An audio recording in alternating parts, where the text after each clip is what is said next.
Luis, ¿por qué este episodio es importante?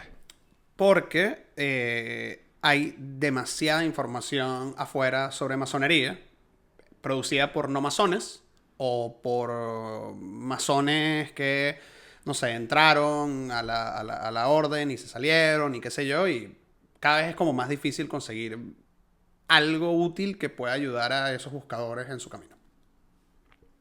Bienvenidos a un nuevo episodio de Axis Mundi. Mi nombre es Daniel Rodríguez. Mi nombre es Luis Bond y hoy vamos a hablar sobre masonería.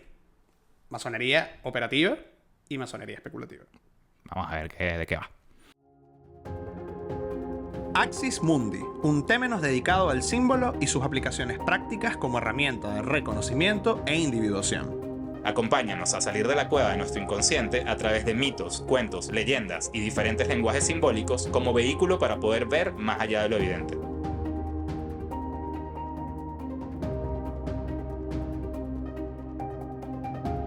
Nosotros ya tenemos un episodio sobre la masonería, pero queríamos seguir expandiendo.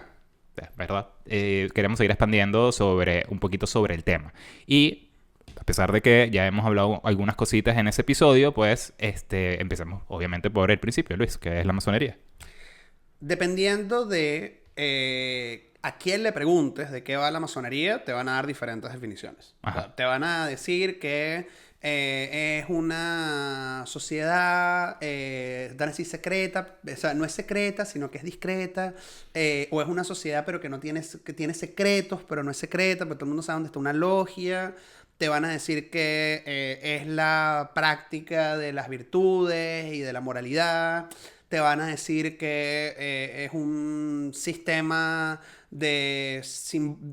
un sistema simbólico con conocimientos y, bueno, si lo tenemos que poner en blanco y negro, es una escuela de misterios menores. Ok. Y escuela de misterio, yo sé que es diferente a una escuela ocultista. Sí, claro, por supuesto. La escuela, cuando estamos Es que hablando... me suena lo mismo, un misterio, ocultismo. Claro, recuerden que el ocultismo es una deformación precisamente de todas las escuelas de misterio. Cuando estamos hablando de una escuela de misterio, estamos hablando de un lugar donde, a través de la iniciación, o sea, no todo el mundo... O sea, no puedo pasar yo por una logia y meterme en una logia, tengo que estar iniciado. Y se dice que es una escuela porque, bueno, hay conocimientos, ese conocimiento no es algo que está escrito en piedra, no hay un pensum por materia. No tienes exámenes de lapso. No tienes exámenes de lapso, sino que a través de los símbolos que están contenidos dentro del ritual y de la práctica que se hace en la logia, pues todos los hermanos van aportando pues su visión de las diferentes cosas y entre todos vamos aprendiendo.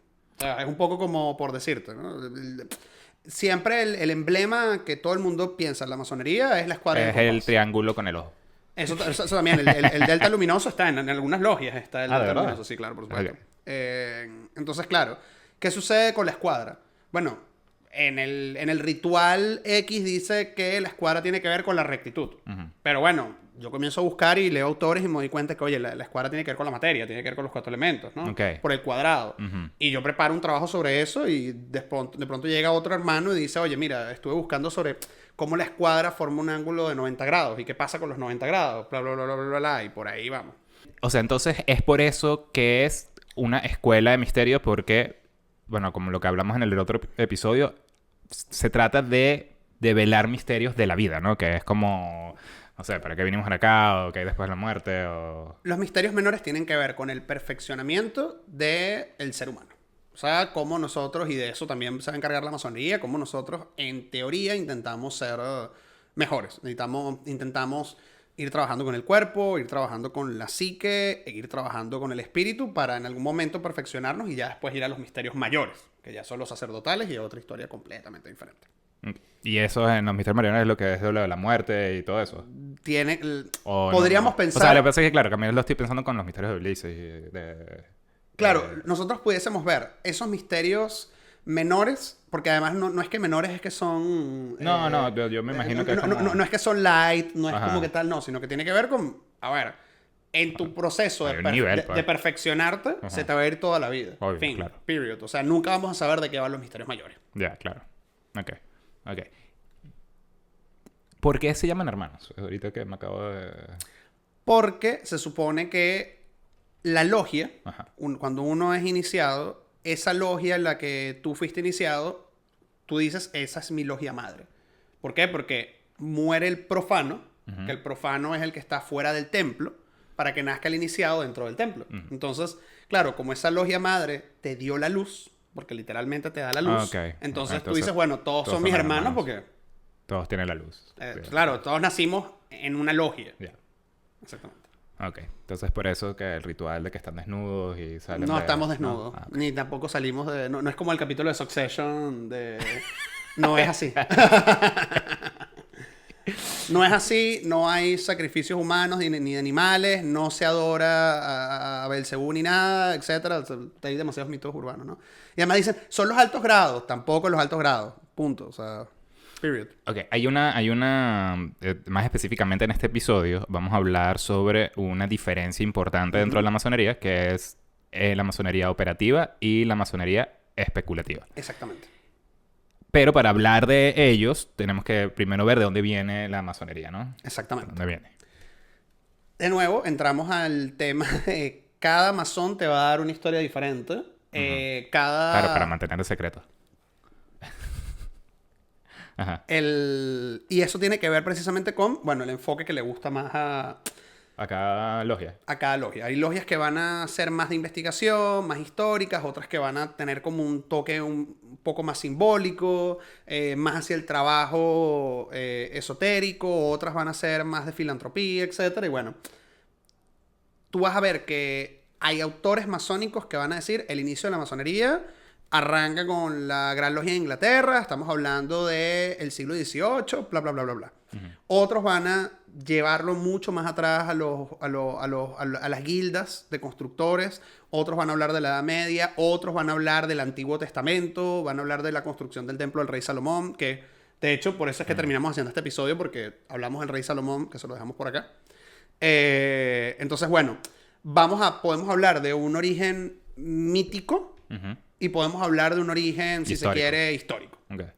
Entonces, independientemente del mítico y del histórico, importante, recuerden que toda escuela de misterios va a tener un mito fundacional. Al igual que toda religión va a tener un mito fundacional. Eso lo hablamos en este episodio, ¿no? Entonces, claro, así por ejemplo, cuando tú le preguntas a un Rosacruz, venga, ¿de dónde vienes? El Rosacruz te va a hablar de Christian Rosenkrantz, que es este...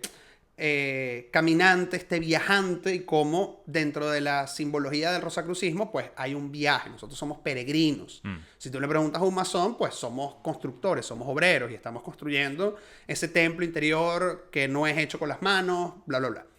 De nuevo, todo tiene un mito fundacional. Entonces, independientemente del corte histórico que pueda tener la masonería, va a haber un reconocimiento de ese mito fundacional.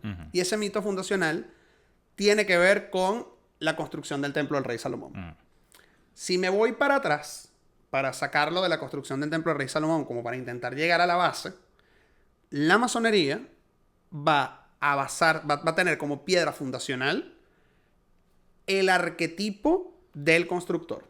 Un arquetipo que nosotros vamos a tener en absolutamente todas las sociedades. En todas las sociedades hay alguien que va a ser hábil con las manos y que va a construir cosas. Bueno, el masonry, literalmente en la construcción. Exactamente.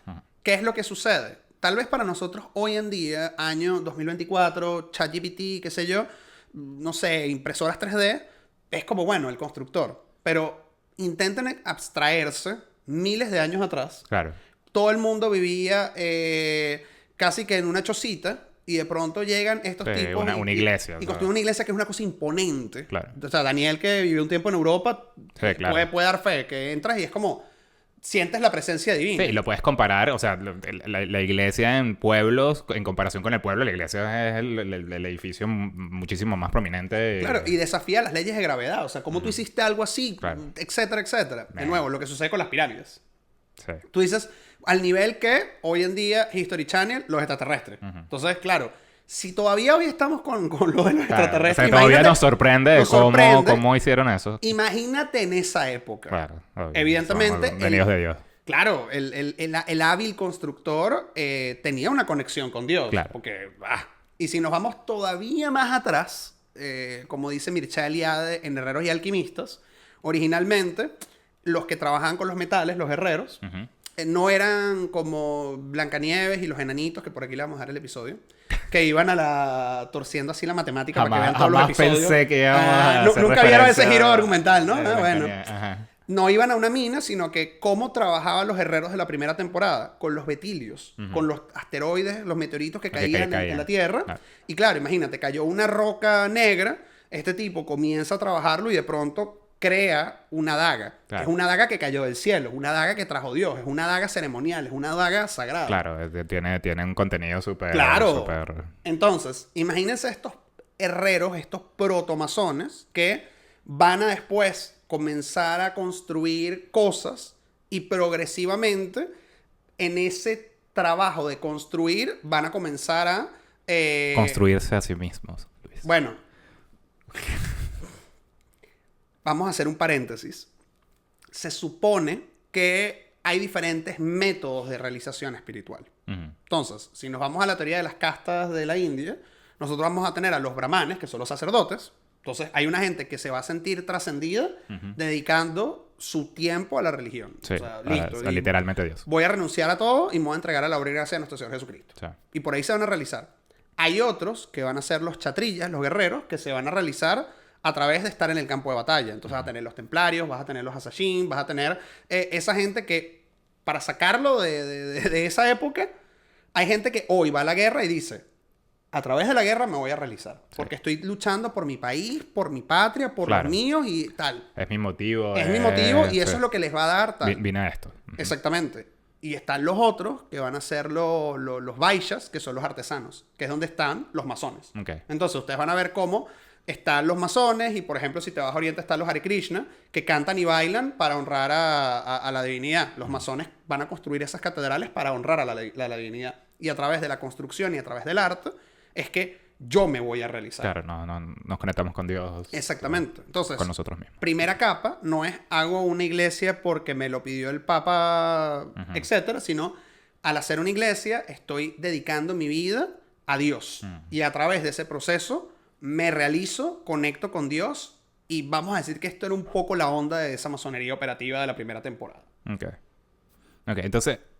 Bien, los masones vienen de ahí, ¿no? Vienen... bueno, vamos en teoría, todo ese mito fundacional... estamos hablando en términos estructurales. Si vamos al claro, mito porque fundacional... son constructores. Claro. Bastantes.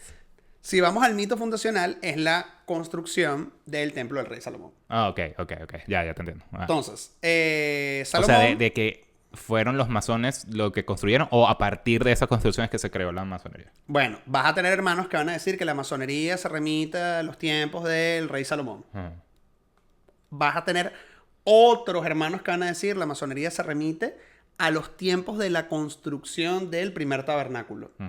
Porque claro, el templo... El templo del rey Salomón se construye después de la construcción del tabernáculo. Claro. Porque el tabernáculo iba de un lado a otro en todo el proceso del éxodo y bueno, se supone que con el templo ya hay como un lugar para estar. Y otros van a decir que va todavía más atrás con la construcción del arca de Noé. Entonces va a haber una masonería noaquita, ¿no? Pero fíjate que todo es construcción. Claro. En algún momento hay un cambio de no. Sí, bueno, exacto. Ahorita nos caímos a golpes y luego empezamos a construir. Exactamente. Entonces, claro, independientemente de esto, si uno va siguiendo las miguitas, uno tiene que ver con la construcción, dos tiene que ver con la construcción relacionada con Dios, porque se hace el templo para Dios, aunque Dios no mandó a hacer el templo al rey Salomón. Entonces los detractores dicen, no, es que Salomón se mandó solo. Claro. Dios mandó a construir el tabernáculo, Dios mandó a construir el arca de Noé. Entonces, bueno, definitivamente estoy construyendo porque hay una visión divina que me dice, tengo que hacerlo. Y sacándolo de la masonería y llevándolo a un mundo práctico, ¿cuántas veces uno no ha escuchado a un cantante o un escritor que dice, lo estoy haciendo porque hay algo dentro de mí que me lo dice, hay algo superior? Sí, como el cuento de Miguel Ángel con no sé con qué escultura era, que él solamente sacó lo que estaba dentro de esa piedra, o sea, él no hizo nada, solamente él expresó lo que estaba dentro de esa piedra a través, o sea, es como ser una herramienta, ¿no? De lo divino. Exactamente, y así es como lo va a ver el masón. O sea, de hecho, fíjate que esas catedrales no la hizo Pedro Pérez, no. ¿Quiénes la hicieron? Los masones. Fin, porque de nuevo, no es mío, es lo estoy construyendo Pero para claro, algo estamos más. hablando de tiempos pasados. Ahorita ya no es así. No, y ahorita no. Ahorita es... Yo firmé esta hoja de papel y que todo el mundo lo vea. Lo voy a poner en Instagram, voy a taguear, voy a poner el No, code, bueno, y el más email. allá de eso, o sea, capaz se los mandan a, no sé, arquitectos e ingenieros civiles que no tienen que ver con la masonería. No, porque es completamente diferente. Ujú. Entonces, están construyendo el templo del rey Salomón. Entonces, bueno, está toda esta historia de... En la construcción del templo del rey Salomón no se escuchó ningún tipo de ruido de metal dentro del templo. Ujú. Entonces, bueno, van a decir los historiadores que se construían en X lado, trasladaban los bloques, etcétera, etcétera, y todo se armó ahí, todo bello, tal. Pero hay un mito fundacional, que es el mito fundacional que da pie a la masonería, que es un mito que además va a aparecer, va a aparecer a partir de la Edad Media. Esto Ok. no es un mito que arranca en la primera temporada, ¿ok? Y tiene que ver con cómo en la construcción del templo del rey Salomón matan al que era el encargado de las obras, que es un constructor hábil llamado Irán Abif. Ok. Matan a Irán, y una vez que matan a Irán, pues el templo queda como en stand-by. Y listo. Entonces, a partir de ese mito de la muerte de Irán, comienza todo un proceso de la masonería de, bueno, de que esa muerte, que se perdió, que se buscó, que fue lo que pasó, etcétera, etcétera, tal. Y este mito es el que va a sostener, va a ser como una línea transversal en los 3 primeros grados de la masonería, que son aprendiz, compañero y maestro. Ok. Entonces, hay una construcción de algo, hay una pérdida de algo, y listo. Y si lo vamos a ver en términos arquetípicos, en absolutamente todas las religiones, todos los mitos, está esta idea del paraíso perdido. Está esta idea de algo que se perdió que hay que buscar. Y pasamos toda nuestra vida buscando eso. Y en el proceso nos conseguimos. Ítaca. ¿Qué sucede? La construcción del templo del rey Salomón está en la Biblia. A Irán se le nombra en la Biblia. Hay 2 Irán. Irán Abif, Irán de Tiro. Pero el tema acá es que en la Biblia no está que mataron a Irán Abif, etcétera, etcétera. Esto es algo que está fuera de la Biblia. Entonces, desde ese lugar va a ser una leyenda. O sea, se cuenta que eso fue lo que sucedió. That's all. Ok. Ok. Ok. Puedo medio entender eso. Y entonces, ¿en dónde, por las cosas que hemos hablado, que Luis me ha explicado de todo eso, existe una masonería operativa y una masonería especulativa? Ajá. Entonces, ¿cuál va a ser esa masonería operativa? Ajá. Los que construyeron las catedrales. Los que actually... Exactamente, operaban. Pero claro, Ok. de nuevo, algo que, por ejemplo, y por eso arrancamos el episodio con el tema de desde qué lugar lo estamos viendo, algunos masones Ujú. van a decir en la modernidad, no, es que los masones operativos eran albañiles, picapiedras Ajá. y listo. Ujú. Cuando realmente ellos no solamente, cuando nos estamos refiriendo a masonería operativa, no solamente es operativa de que operaban, sino que efectivamente Operaba dentro de en ellos. O sea, realmente funcionaban. Y lo vamos a extrapolar a otros planos, ¿no? Imagínate que nosotros estamos en la Edad Media. Ujú. O sea, en la Edad Media la gran mayoría de la gente no sabía leer, no sabía matemáticas, no sabía sumar, restar, etcétera, etcétera. Nada, nada, nada, nada. Tú de pronto eres iniciado en la masonería Ujú. y a ti te enseñan gramática, lógica y retórica. Ok. Te enseñan aritmética, geometría, Claro. Va a música, necesitar. Música. sí, Ajá. astronomía. Tú dices, o sea, ya yo soy el superhombre. O sea, la tengo clarísima en la vida. Claro. Fin. En comparación a el 99% de todo el mundo que, Que obviamente no está educado. Pues. claro, Ajá. evidentemente eras un tipo, eras Claro. un tipazo. Y eso te funcionaba en tu mejoramiento a todo nivel. En teoría, sí. En teoría sí. Y además no es la... que ahí va a otro punto, ¿no? Entonces la gente dice, bueno, ajá, les enseñaron a sumar, a restar y a tal. Ujú. No era la matemática de 2 más 2 da 4. Estamos hablando de la matemática de 2 más 2 da 4 porque hay que construir una iglesia. Claro. Pero también estamos hablando de esos números desde un punto Como de de vista vista simbólico. pitagórico, Ok. simbólico. Entonces, claro, no es que yo hago esta piedra así, es que esta piedra representa el 1, que es la unidad, y matemáticamente todo comienza a sumar X, que tiene que ver con Dios. Claro, como la piedra esta que va en el arco, que aguanta todo el arco. Exactamente. Que, bueno, lo puedes ver como, o sea, con esta piedra es 1 y eso me funciona para todo. Exactamente. Ok. Claro, o sea, no es como ahorita que, de nuevo, es 2 más 2 da 4. esas herramientas eran herramientas sagradas, eran herramientas santas. Claro, era conocimiento... Claro, se supone que cuando un masón en esa época se moría, lo enterraban con sus herramientas. Todavía hoy, cuando un masón muere, lo entierran con el mandil. Ok. Ajá, y esa es la operativa. Exactamente. Que es la que opera tanto afuera como adentro, entiendo. Y bueno, o sea, ¿la otra cuál es? La especulativa, que es la que tenemos hoy. O sea, no es la misma. Ajá, vamos a para atrás. Bueno, sí. Sí, es que de nuevo, lo siento, este es como el podcast histórico. Ajá. Siguiendo como las trazas, hay algunos autores que van a decir que la masonería va a remontarse a la época de los Collegia Fabrorum, que van a ser como estas protoguildas de constructores. Entonces, ¿qué es lo que sucede? Vamos a imaginar que estamos, no sé, estoy en el 900 y yo soy un constructor. O yo, mejor dicho, yo quiero aprender a construir. Vamos a imaginar que hay 10 constructores en el mundo. Esto es un ejemplo, ¿ok? Abstráiganse. Hay 10 constructores en el mundo. A mí me conviene que tú sepas construir, me vas a quitar el trabajo. Pero necesito más gente. Entonces, correcto. no todo el mundo puede ser constructor. Entonces, hay una serie de landmarks, que así es como se conocen, que son reglas que no se pueden romper. Entonces, por ejemplo, una de las cosas que está en uno de los landmarks de la masonería es una persona que, por ejemplo, le falta un brazo no puede ser iniciado. Ok. Y tú dices, oye, ¿pero por qué? Bueno, porque si te faltaba un brazo no podías construir una catedral. Fin, punto. No es que hay algo en cuanto a los discapacitados, es que sencillamente no se puede. Ya. Y hoy en día, aunque no se está construyendo una catedral, tú necesitas tener las 2 manos y los 2 pies para poder hacer... O sea, pero esto todavía es todavía ahora. hoy, sí, claro. Wow. Necesitas tener los 2 manos y los 2 pies y o sea, estar íntegro para poder dar ciertos toques y hacer ciertas cosas en los rituales. Y si no lo tienes, pues Claro. no puedes hacerlo. Fin de la historia. Claro, tiene sentido. De nuevo, estamos hablando desde un punto de vista tradicional. That's all. ¿Qué pasa? Entonces, yo veo en el siglo IX, en el siglo X, oye, Daniel es un tipo chévere. Gracias. Vamos a iniciarlo. Entonces, esa iniciación pasaba por un ritual. Ese ritual tenía como una... Vamos a verlo de esta manera. Era como un psicodrama. ¿Ok? Que evidentemente hoy tenemos Netflix con 80 millones de canales y HBO y todos vimos el juego del calamar, qué sé yo. Pero en aquel momento, imagínate que entraras a una logia, te vendaban, te pasaban cosas, te decían cosas, etcétera, etcétera. Y salías como, wow, ¿qué es esto? Claro, el trip. El trip, exactamente. Todavía hoy la iniciación, el pase compañero, la exaltación es o sea, un psicodrama fuerte, sobre todo la exaltación.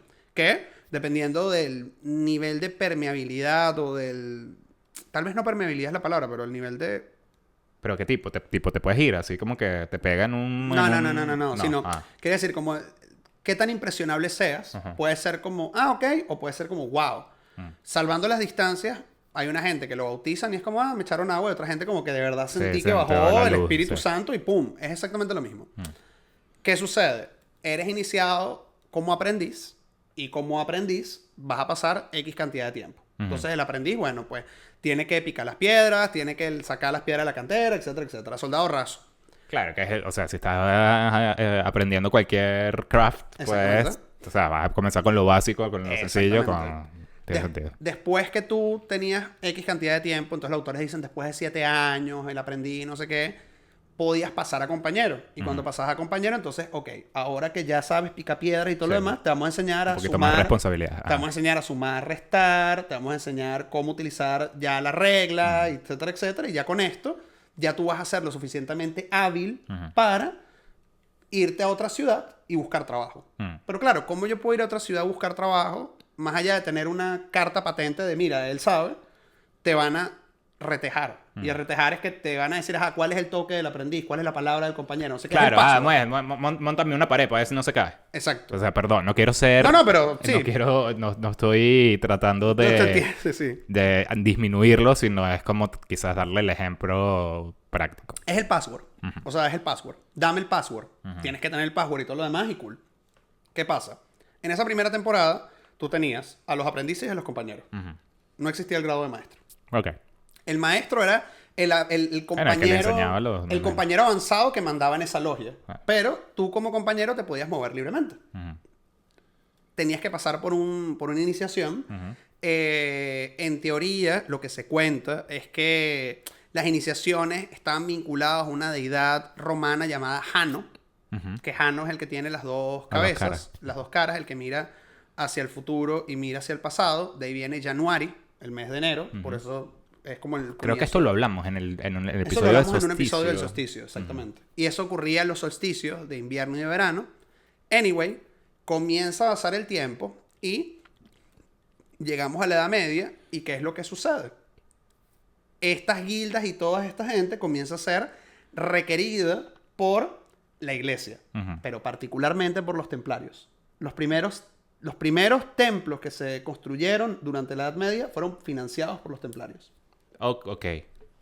¿Y qué pasaba con los templarios? Los templarios, por moverse entre Oriente y Occidente, tenían una conexión con el hermetismo, que lo hablamos por allá, con múltiples religiones, con múltiples culturas, retazos de lo que se salvó de la biblioteca de Alejandría. O sea, hay una cantidad enorme de información que tenían los templarios que algunos dicen, bueno, se la transmitieron a los masones, otros dicen que lo que hicieron fue como hacer match porque la tradición es una sola, whatever. El punto es que masones y templarios se hicieron como amigos por siempre. Entonces, construían catedrales, estaban todo en orden con la iglesia. Y regresando a lo que habíamos hablado al principio del episodio, la iglesia, que son los sacerdotes, trabajando en armonía con los templarios, que son los guerreros, y los masones, que son los constructores. Claro.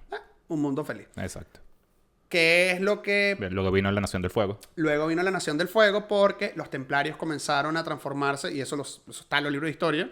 La protobanca, la primera banca, fue creada por los templarios. Banca, no sé qué. ¿Banco? Ah, el banco. Wow, ok.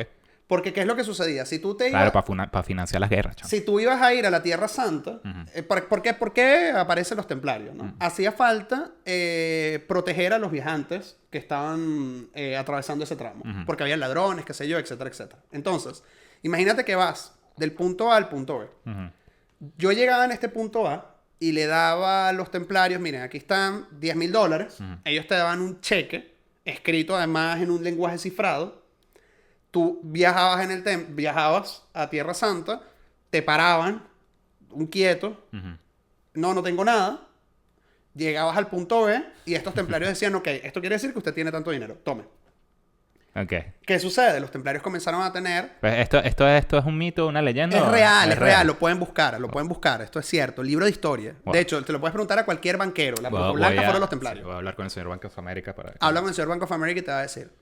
¿Qué sucede? Los templarios comenzaron a acumular dinero, riquezas, comenzaron a prestarle plata a los reyes y a la iglesia, y en algún momento Felipe IV, Felipe el Hermoso, le debía tanta plata a los templarios que hizo una componenda con la iglesia y dijo, mira, hay que ver cómo salimos de esta gente. Y bueno, ahí es cuando queman el viernes 13 a Jacques de Molay y toda la maldición, etcétera, etcétera. ¿Cuál es el cuento aquí? Cuento largo corto. Cuando se cargan a los templarios, pues más adelante los masones van a terminar en la mira porque ya no hacía falta construir catedrales, iglesias, etcétera, etcétera. Y todo ese conocimiento que tenían, pues se iba a perder. Porque de nuevo, no era una cosa de oferta-demanda. Claro. ¿Qué pasa con el tema de los templarios, etcétera, etcétera? Hay grados, tanto en el rito escocés antiguo y aceptado como en el rito York, que tienen que ver con la caballería. O sea, precisamente. Como que para darle espacio a los templarios. Sí, eso está por ahí. Ok. Entonces. No, después te lo pregunto. Entonces, ¿qué pasa? Cada vez hay menos masones que saben construir. Se va perdiendo todo este conocimiento. Tanto que saben construir como también la parte esotérica. Claro, todo el conocimiento que tenían, en todo sentido. Y para que esto no se pierda, los masones comenzaron a aceptar gente que no eran constructores, pero bueno, que tenían algo en la cabeza. Entonces, ustedes van a darse cuenta que hoy en día todas las logias van a decir logia no sé qué tal de masones libres y aceptados. Masones libres y aceptados. De ahí viene Freemason. ¿Quiénes eran los masones libres? Esos constructores que podían ir de un lado a otro. ¿Quiénes eran los masones aceptados? Los que no eran constructores, pero bueno, están aceptados. Estaban ahí, chévere. ¿Qué es lo que pasa? Cada vez eran más los aceptados que los libres, hasta que al final solamente quedaron los aceptados. ¿Y qué es lo que sucede? Es aquí cuando nace la masonería especulativa. ¿Por qué? Porque ya yo no ¿Se estoy... acuerdan de la pregunta de hace 10 minutos? Exactamente. Esta es la respuesta, chicos. ¿Por qué? Porque yo no sé cómo se construye una catedral, pero yo puedo especular que la piedra tiene que ver con esto. Yo puedo especular que el compás tiene que ver con esto. Cuando decía especulativa, yo que...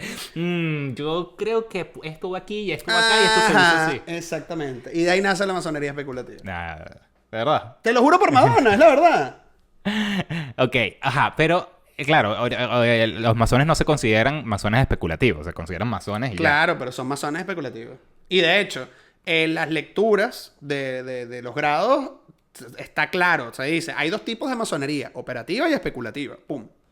Claro, pero entonces, si esta masonería es especulativa, no se perdió, o sea, no se ha perdido el sentido fundamental de los masones. No se ha perdido porque los ritos todavía se mantienen. Ok. Porque todo el trabajo, o sea, todo el cuerpo simbólico sigue estando allí. Ok. ¿Qué pasa? Cada vez es más difícil para un masón promedio acceder a eso, porque lo que ha sucedido en la masonería especulativa, y es lo que la realidad de muchas logias y las razones por las cuales también los masones se alejan de la masonería, es porque cada vez la masonería tiende más a... bueno, somos un grupo de hermanos reunidos que compartimos, hacemos obras filantrópicas, qué sé yo.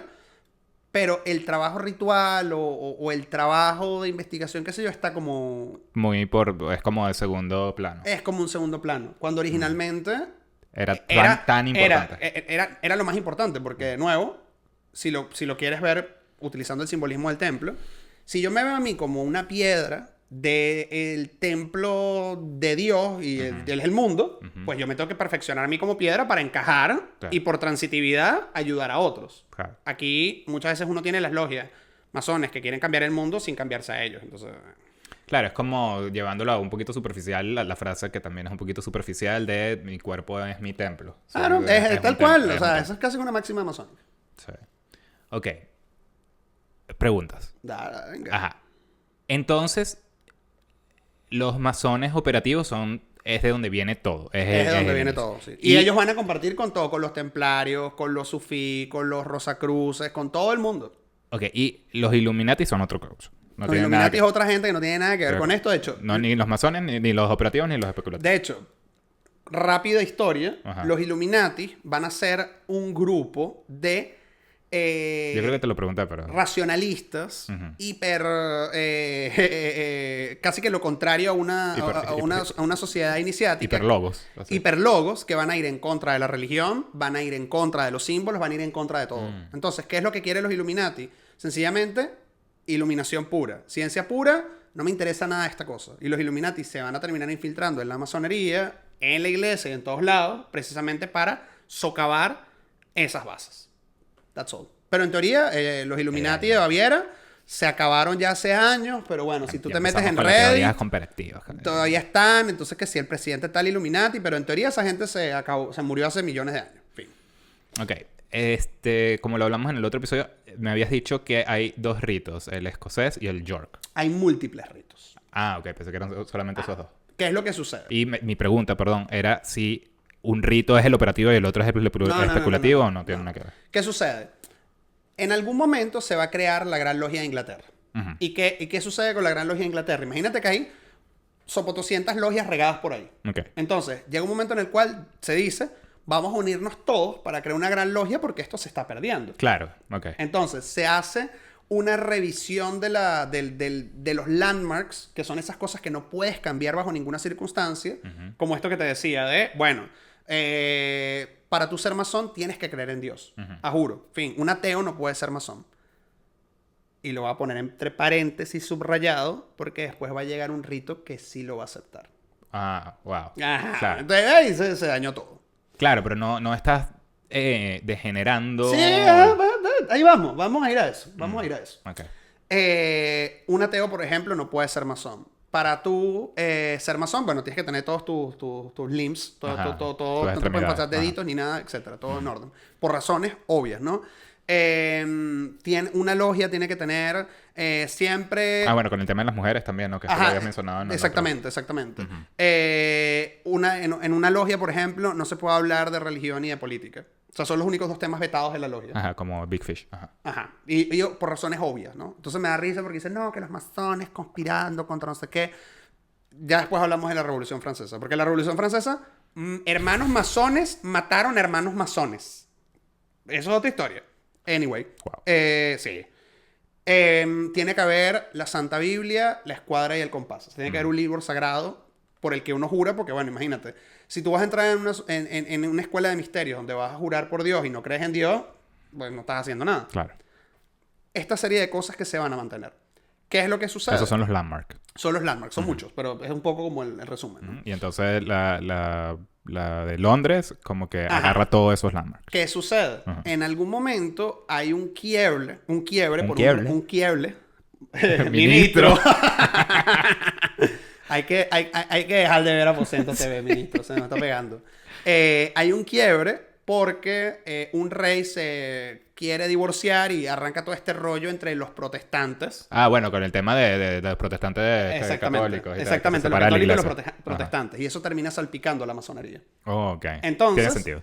Va a haber una división donde se va a intentar, entre comillas, borrar todo resto del catolicismo dentro de la masonería para tener una masonería un poco más laica, entre comillas.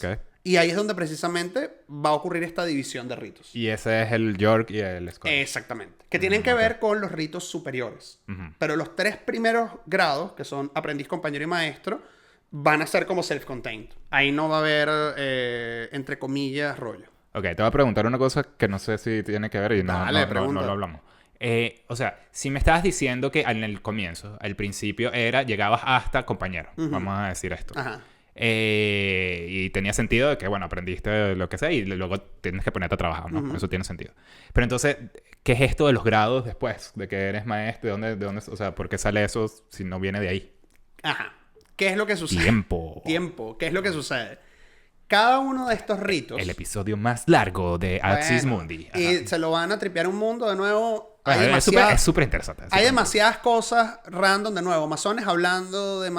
No masones hablando de masonería y son pocos los que hablan de masonería. Bueno, en este caso, por suerte, yo soy profano y Luis sí es un masón. Entonces, algo debería, exactamente. ¿Qué es lo que sucede? El rito... Estos ritos de los grados superiores, van a estar regados por ahí.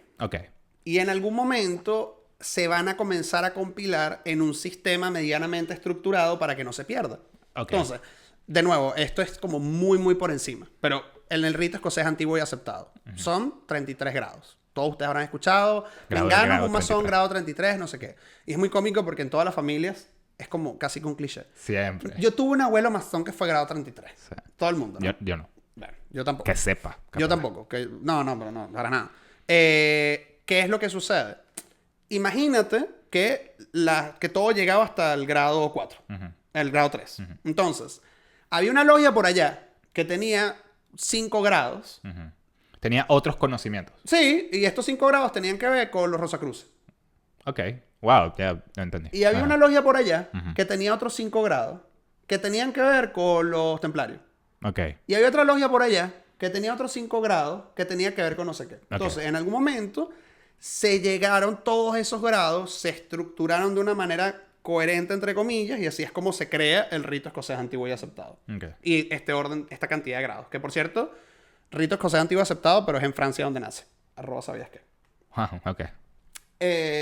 Y claro, ahí tú te vas a dar cuenta en el rito escocés que, por ejemplo, hay unos grados que tú dices, ok, esto tiene que ver con A, y de pronto hay otros que tienen que ver con B, y de pronto esto tienen que ver con C, pero hay como un hilo conductor alrededor de todos esos grados y tiene sentido, ¿no? Regresando a la Gran Logia. Entonces, vamos a tener estos que van a ser protestantes, estos que van a ser católicos, y todo el asunto de, bueno, cómo se va a dividir la cosa. Aparte de esto, va a haber una gran cisma que va a ocurrir precisamente con el Gran Oriente de Francia. Que ya no es la Gran Logia de Inglaterra, es que se separa y ahorita se crea el Gran Oriente de Francia. ¿Pero sigue siendo masón? ¿O es otra cosa? En teoría son masones irregulares. ¿Y por qué son masones irregulares? Y aquí vamos a otro término. Perro, chamo. O sea, Esto es un temazo, lo siento. yo pensé que íbamos a hablar solamente de esas dos cosas. No. ¿Qué es una logia regular? Ajá. Una logia que en teoría está haciendo los rituales y la chamba como toda la vida se ha hecho. Exacto. ¿Qué es una logia irregular? Cuando cambias cosas. Okay. Cuando cambias landmark o cuando cambias o los landmarks. landmarks nunca cambian. Los landmarks no deberían cambiar. Ok.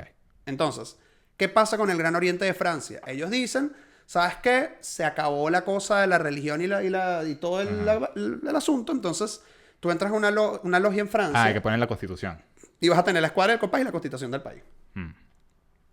Entonces no se habla de Dios, ni un ser supremo, Claro. si no sé qué. Pero ya ahí quizás me estoy yendo, ¿no? Pero entonces, si no puedes hablar de política, No, ahí sí se habla de política. sí. Pero claro, si tienes la Biblia, te estás hablando de religión, entonces... No necesariamente. O sea, de nuevo, en la logia no se habla de religión, porque una cosa es un libro sagrado y otra cosa es la religión. Son dos cosas diferentes. Ok. De hecho, en la logia yo tengo hermanos judíos, musulmanes, católicos, de todos lados. Ah, Fin. ok, cool. Fin. O sea, la religión no entra ahí. Claro. Ok. ¿Qué es lo que sucede en el momento en el cual tú quitas de que existe Dios y un ateo se puede iniciar? En el momento en el cual tú pones una constitución, en el momento en el cual tú cambias ciertas cosas, ya dañaste por completo el ritual. Déjame... Bear with me. Claro, porque si lo ves... Tiene sentido, porque si lo ves como Dios, tú mismo, o tu crecimiento, tu mejoramiento, y tú acercarte a la fuente y ser mejor, o ser tú mismo, si quitas ese elemento, entonces la función principal de los masones no tiene sentido, porque entonces, o sea, que vas a ser el mejor político de tu país o Bueno, son logias más filantrópicas y no sé qué, pero de nuevo, eso es válido, ¿no? Pero Claro, claro, pero para que se eso- llamen masones. para eso, y ahí es donde yo me pongo Sí, pero- guenoniano Fermín, para eso monta un club y en tu club aceptas a todo el mundo y ya. Y listo, ya, y haces más desde tu club. O sea, punto. Ok. ¿Por qué no todas las logias, que todas o su gran mayoría son especulativas, por qué no van hacia la operatividad? No regresan a esa fuente, o no se puede, o se perdió las cosas y ya no Sí se puede. Hay logias operativas, todavía funcionando. ¿Qué es lo que sucede? O sea, lo digo porque como es de dónde viene, o sea, es donde se está haciendo el trabajo, bueno, también en la especulativa me imagino que se hace el trabajo, pero yo diría es como que, bueno, si estas son las cosas importantes que se han mantenido por siempre sin cambiar, pues no estará mal como acercarnos a eso, no sé. Ajá. ¿Qué es lo que pasa? Yo estoy completamente, soy Por ignorante de esto. por un tema de modernidad, Ajá. si yo te digo a ti, mira, tienes que... Sí, tienes que dejar de utilizar ChatGPT, Daniel. Ish, está duro. Tienes que agarrar, buscar una piedra, darle golpes, armar una casita, qué sé yo. Es como, no, mi hermano, no hay tiempo para eso. Sí, de nuevo, sí, a veces Claro, pero hay que ir tiene a la logia sentido. una vez a la semana y a veces es imposible porque vivimos en la modernidad, pum, pum, pum. Claro, o sea, te entiendo. Claro, y viéndolo así, entonces es mejor eso que nada, ¿no? Exactamente. De hecho, que no lo va a decir. O sea, a pesar de todo las deformaciones y lo que sea que haya pasado en la masonería especulativa, todavía ahí hay algo. Y es mejor eso que nada. Claro. Y lo voy a llevar Ya, sí, tiene a sentido. extremos como la religión. ¿No? Entre la iglesia ortodoxa rusa o griega versus la iglesia, la superiglesia, Oración fuerte al Espíritu la Santo. superiglesia del pastor que vuela. A ver, me gusta más esta. Claro. Esta no tanto, pero... Oye, Mejor es preferible eso. que vayas a la iglesia del superpastor que vuela a que no hagas nada, ¿no? O sea, sí, es tu camino la religión, es lo que quiero decir. Sí, sí. Lo estoy poniendo como full en blanco y negro. Sí, que y... yo lo hubiese visto más como que, bueno, entre no ir a la iglesia y quizás ir todos los domingos, pues bueno, al menos vas los domingos y quizás se transmita algo o algo haga clic, no sé. Eso. Sí, puede ser. Ok, ¿qué eres? Lo habías mencionado, lo del trivium y el quadrivium. Son las artes liberales. O sea, lo que habías hablado antes de aritmética, geometría, ok. Entonces, en los primeros grados lo que te enseñaban era las artes... Sí, las artes liberales. Eh, Trivium y quadrivium. no. Lógica, retórica, Ajá, gramática, lógica, gracias. aritmética, geometría. Lógica, retórica y... Gramática, lógica, Gramática. Lógica y retórica. Esas son las tres. Y... Ajá, y paréntesis. Recordemos que las primeras proto-universidades, precisamente lo que van a enseñar va a ser eso. Claro. Ok. Ajá. ¿Por qué esta visión del que construye o el arte piensas que tiene... O sea, ¿de dónde viene esa visión iniciática? De todo el hecho de construir o de armar. ¿Es su relación justamente a construirte a ti mismo? ¿Cómo lo es? O quizás el hacer algo es quizás como llevarlo como los alquimistas que tienen la acción de trabajar las cosas. En absolutamente todas las tradiciones, Dios o los dioses van a tener un rol. Uh-huh. Destruir el mundo. Cuando se portan mal. Ah, ok. Construir. Todos los dioses van a construir cosas. Claro, van a crear. Van a crear. Exactamente. Claro. Entonces, de alguna manera, cuando nosotros entendemos que en el momento en el cual nosotros vemos que en todas las tradiciones tenemos esta idea de Dios crea, un Dios creador, un Dios que pone orden, un Dios que genera estructuras funcionales, bonitas, etcétera, etcétera, y nosotros entendemos que también somos creadores, Claro. pues por supuesto, cuando estoy creando algo como Dios creó el universo y debería estar en sintonía con él. Claro, pero no todos somos creadores, ¿no? Que esto lo hablamos cuando estábamos hablando de los chatrilla y no, o sea, no todos nos vamos a acercar a Dios de la misma manera. Claro, y de nuevo tú vas a tener tú vas a tener un Dios que crea, pero también vas a tener un Dios que manda a ir a la guerra. Claro, y claro. un Dios guerrero. Lo vas a tener en todas las tradiciones. Sí. Y de nuevo, no es que es un Dios guerrero o un Dios que crea, es un aspecto de Dios que va a ser constructor, un aspecto de Dios que va a ser guerrero, que en el politeísmo o en el enoteísmo, pues va a estar como, bueno, está este Dios que es de la guerra y el Dios no sé qué, pero estamos hablando de la unidad. Estamos hablando del todo, el Fiat Lux. Pregunta random, que no sé si tiene que ver o si Dale. sabes. Todos, para pertenecer a estas sociedades, tipo los masones o los templarios, los rosacruces, hay una iniciación, hay un ritual iniciático. Siempre tiene que pasar, o sea, tienes que pasar por algo. Siempre tiene que haber una iniciación. Siempre, a juro. Okay. Y de nuevo, no solamente no tiene que ver con sociedades, sino que de nuevo tiene que ver con estas, vamos a decir, escuelas de misterio, pero también va a pasar en la religión. Por ejemplo, si tú quieres entrar a la iglesia católica, te tienen que bautizar. El bautizo es un rito iniciático. Sí. Tienes que hacer la primera comunión. Tienes que hacer la confirmación. Correcto. Aprendí compañero maestro. Ya. O sea, que es diferente. Claro, yo a veces lo confundía, pero es diferente este rito de iniciación a el examen de admisión. Eso no es un examen de admisión. No es un examen de admisión, para nada. O sea, a ti no te van a preguntar nada. Ok, sino que es algo que te pasa. Pasa por ahí, claro. Exactamente. Es el ritual. Exactamente. Y de nuevo, pasa con esto de la iglesia de... Sí, bueno, todos fuimos bautizados, pero ¿cuántos realmente recibimos la luz? Claro. Todos hemos hecho la primera comunión, pero ¿cuántos realmente asimilamos el cuerpo y la sangre de Cristo y bla, bla, bla? O sea...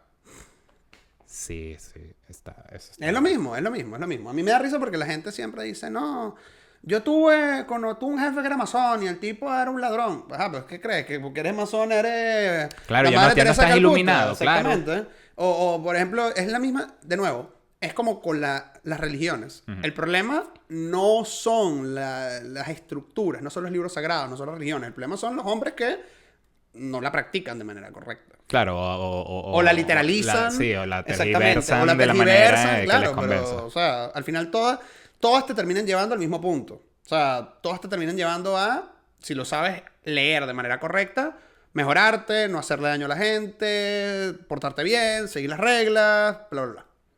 En los templos, en las logias masónicas, tiene que haber un texto sagrado.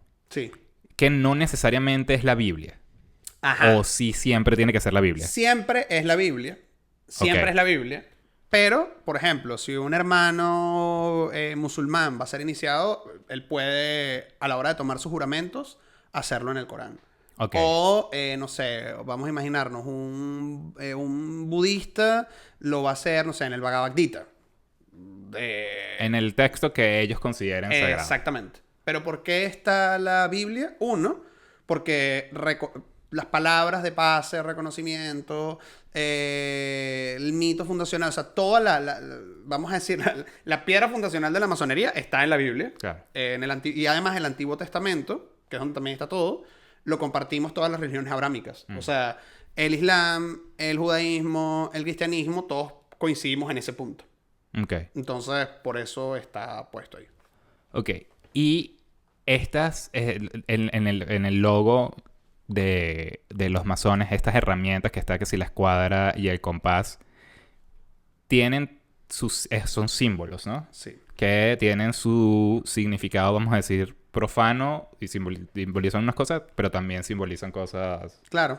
A nivel y de nuevo, ahí es donde entra el tema operativo. Ok. Porque, por ejemplo,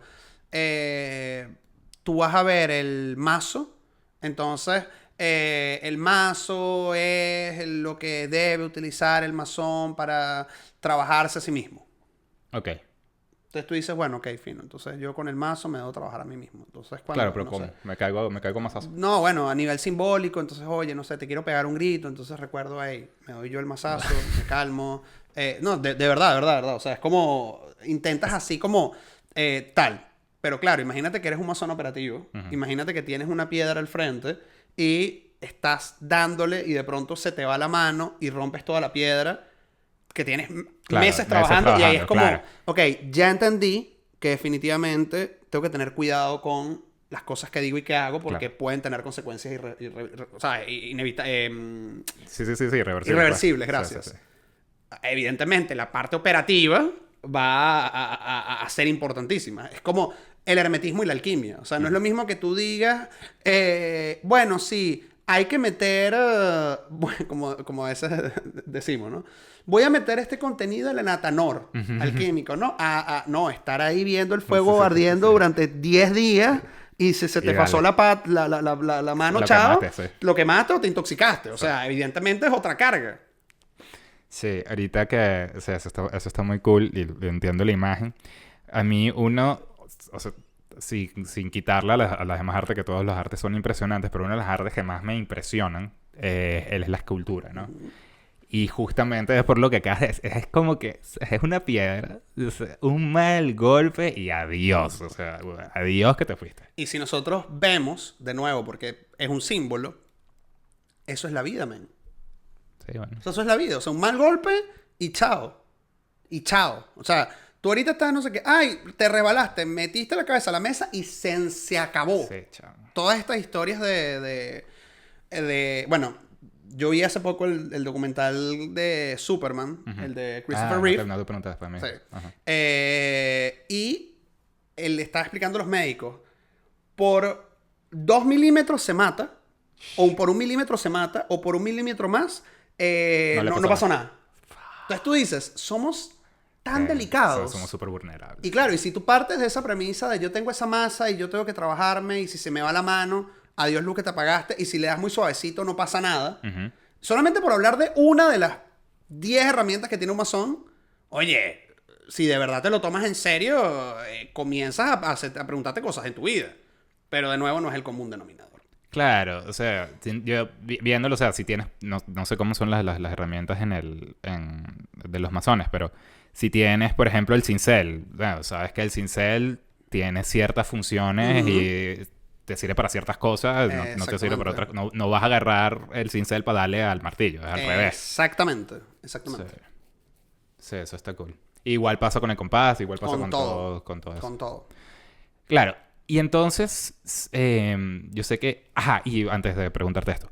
Y los sufís son como los masones musulmanes, ¿correcto? Sí, exactamente. O sea, es una escuela de misterio también. Iniciática, donde es a través del arte, en el caso de ellos la música y la danza, se conecta, se crea esa conexión con Dios. Ok. ¿Qué es lo que va a suceder con los Hare Krishna, por ejemplo? No son constructores. No son constructores. Es que literalmente la definición del Vaishya es artesano. Artesano, claro. Ok.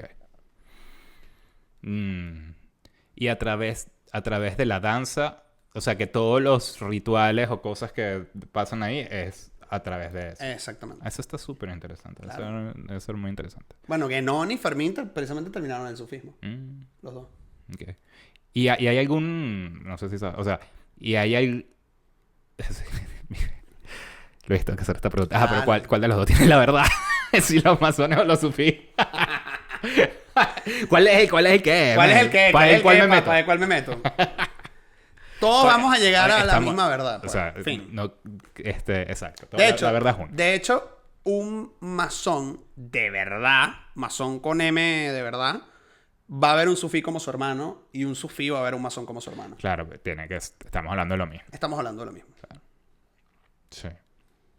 Ok, y Luis, esta sí es una pregunta, no con broma, sino... Tú pudieras decir, por ejemplo, que traes el tema del escultor sin ser... sin tener ese conocimiento o haber pasado por esa iniciación masónica o sufista, se puede lograr conexión.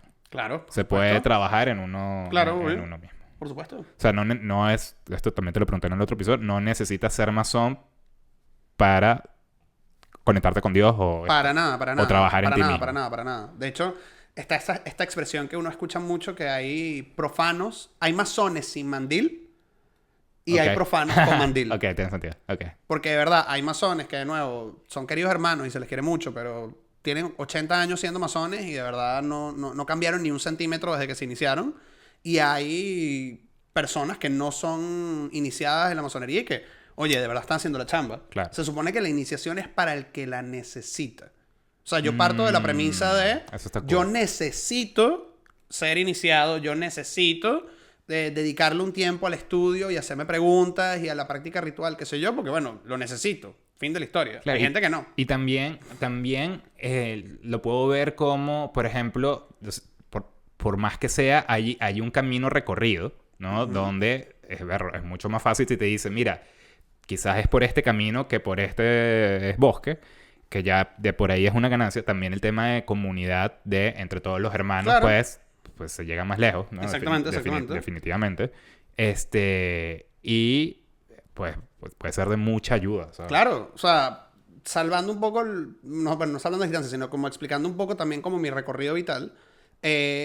Cuando yo me acerco a la masonería, ya yo vengo de Jung, del tarot, de la astrología, de la cábala, los símbolos, qué sé yo, y claro, lo que consigo en la masonería es, ok, tengo acá como un cuerpo de conocimiento donde entiendo donde como cada cosa va encajando. Claro, un receptáculo de exactamente. Todo eso que como la verdad es una, puedes ir. Pero ya venía de fábrica, sí. O sea, no es como, no sé, Axis Mundi. Luis habla de estas cosas porque es masón. No. Esto viene de antes. Claro. Lo que hace la masonería es como darme como un layout para poder acercarme a determinados temas con un pie sólido, por decirlo de alguna forma. Sí, y es como, ¿sabes? Es quizás de una manera, no quiero utilizar la mala palabra, pero es como obligarte. O sea, es como tienes el espacio. O sea, claro. Es como te toca. O sea, tienes que hacerlo. Exactamente. Entonces, es desde ese lugar que yo consigo ese tipo de respuestas. Pero de nuevo, es mi búsqueda. Si nosotros hiciéramos este podcast, entrevistamos a otro hermano, te va a dar otra visión completamente diferente. Claro. Porque siempre está aquella cosa de el secreto masónico es incomunicable. Y cuando digo el secreto masónico, no estoy hablando de palabras, signos y toques, que eso se supone que nadie debería saberlo, pero en internet está todo, porque internet, claro. El Kali Yuga. Pero, ¿qué es eso realmente que el secreto masónico es incomunicable? Que lo que yo estoy viviendo, por más que haga un podcast de 4 horas, no se lo puedo transmitir a nadie, tienen que vivirlo. Claro. Es un poco como... Por más que le digas, este es el camino, tienes que transitarlo, ¿no? Es como que tú agarres y leas la sinopsis de una película en Wikipedia, claro. Y creas que por eso viste la película en comparación a literalmente ver la película. Sí. Es muy diferente. Sí. Es eso. Porque esa película te va a tocar unas teclas que no te tocó la sinopsis o leer el libro, ¿no? Leí el resumen. No es lo mismo eso a leer el libro. Te va a tocar otras fibras. Mira, y así, ¿pudieras recomendar algún libro para quizás gente no masón, pero que pudiera explorar un poquito más sobre esto? Que es como, no masones for newbies, pero ¿te entiendes? Mira, más allá de masones for newbies, yo diría, Percepciones sobre la iniciación de René Guénon es un libro que no solamente, si te interesa la masonería, sino cualquier escuela de misterios, rosacrucismo, masonería, sufismo, lo que sea, te permite a ti entender, ok, esto va por acá, esto no va por acá. O sea, Guénon en ese libro te habla de qué es lo esotérico, qué es lo místico, qué es lo iniciático, qué es lo contrainiciático, qué es un ritual, qué es una ceremonia, o sea, es como casi que clase de conceptos básicos y a partir de ahí, pues nada, para adelante. Claro, Luis dice conceptos básicos, pero... Guénon es duro. Guénon es una roca. Es duro. Es duro, pero completamente worth it. De verdad. Sí. Vale demasiado la pena. Y el retorno de Enoch de Fermín Bale-Amesti. También. Fermín es lo que se supone que debería ser un masón. Ok. Bueno, ahí lo tienen. Si tienen, creo que algo más que quieras... Nada, o sea, lo de siempre. Yo estoy... Tienes un link de afiliado a la masonería para que te den un porcentaje. Afilio a un amigo y no sé. Lo que yo siempre espero cada vez que me toca hablar de masonería en un espacio público es, uno, que la gente se quite un pelo los prejuicios, porque, como te digo, hay prejuicios desde... Comen niños, adoran a Satanás. A controlar el mundo. A controlar el mundo. Y mira, o sea, en mi logia hay desde... y todas las logias donde he trabajado. Está desde el señor que, no sé, barre la calle hasta el... No sé, yo que trabajo grabando videos. O sea, hay de todo, hay de todo, hay de todo. Hay de todo, hay de todo, hay de todo. Inclusive, he compartido logias donde hay curas. Wow, okay. Iniciados, sí. Eso está... Esto sería... Bueno, si la tienes clara, entiendes que no es que una cosa va en contra de la otra, sino para nada. Y no son excluyentes. No son excluyentes, en lo absoluto. Sí. Pero, regresando aquí a la historia... Bueno, así como masones irán a la iglesia y son yo voy para la iglesia, ¿no? Claro. O sea, evidentemente, obvio. ¿Qué es lo que sucede? Uno, hay demasiado basura fuera de gente que no son masones o que leyeron un libro de masonería y creen que por eso van a hablar de masonería. Dos, masones que... Este no fue su camino, que es completamente válido. O sea, y entonces salieron echando pestes. O tres, masones que tal vez han entrado en logias donde tal vez el trabajo es más filantrópico o tal vez no se trabaja con los símbolos o se le desdeña y sienten como que, bueno, pero entonces, ¿qué es lo que hay acá? Yo creo que uno llega o que uno tiene que buscar una logia que resuene con uno. Y bueno, yo parto de la premisa que si estás viendo este podcast es porque te gusta la simbología, te gusta algo, hay un llamado ahí con la vida esotérica y bueno, evidentemente la masonería es uno de los múltiples caminos que hay y nada, una maravilla que esté ahí. Bueno, espero que les haya gustado este episodio. Si tienen alguna pregunta, algún comentario, estamos a la orden. Probablemente sea Luis el que responda porque no tengo ni idea. Pero bueno, gracias por escucharnos. Nos vemos la semana que viene. Y dale like, suscríbete, etcétera, etcétera y tal. Y bueno, nada. Hagan bien y no... No miren a quién. Y no miren a quién y por favor no dejen los comentarios... ¡Masones! ¡Están destruyendo el mundo! ¡El COVID, el nuevo orden mundial es su culpa! No es nuestra culpa. Eso dicen ellos.